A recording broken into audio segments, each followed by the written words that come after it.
라벨링이라는 단어를 알고 계시나요? 라벨링이란 상품에 라벨을 붙인다라는 표면적인 뜻 외에 어떠한 물건에 라벨을 붙이면 의심하지 않고 라벨에 기재된 대로 믿어버리는 현상을 말하기도 합니다. 저 상품은 좋지 않아. 저 제품은 명품이야.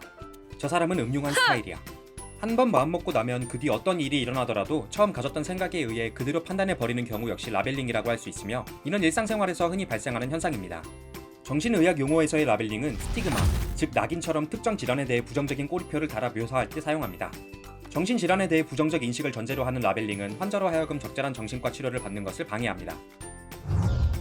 쉬운 예로 정신건강의학과에서 전문의를 통해 우울증을 진단받은 우울증 환자를 들 수 있습니다. 그는 오늘도 평소처럼 우울했습니다. 저녁에 친구들을 만나기로 했는데 갑자기 나가기가 귀찮아졌습니다. 그는 자신이 게을러서 그렇다든지 하는 다른 이유를 생각하지 않고 우울증을 탓으로 돌립니다. 아, 내가 우울증이라서 그렇구나. 오늘은 나가지 말아야겠다. 이때 가족 중 한 명이 무심코 한마디를 던집니다. 너 오늘 표정이 안 좋은데? 약 안 먹었어? 이 경우 환자와 가족 모두 라벨링을 하고 있습니다. 환자는 약속이 있음에도 외출을 하지 않은 자신을 향해, 가족은 얼굴 표정이 좋지 않은 환자를 향해 라벨링을 하고 있는 것입니다.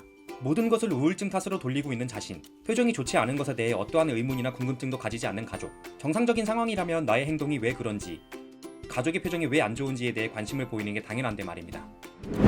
라벨링을 끊어내기 위해서는 원인과 해결책을 찾으려는 노력이 필요합니다. 혼자서 쉽지 않다면 전문가의 도움을 받아서라도 라벨링을 끊어내야 합니다. 하지만 이러한 해결책을 방해하는 습관이 있는데, 나는 원래 그래 라고 생각하는 버릇입니다. 태어날 때부터 죽을 때까지 변함없이 항상 그런 사람은 없습니다.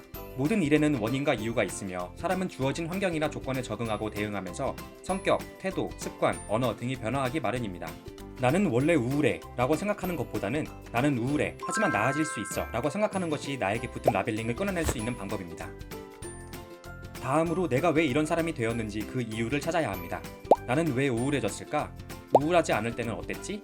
그때와 지금은 어떻게 다르지? 계속해서 질문을 던집니다.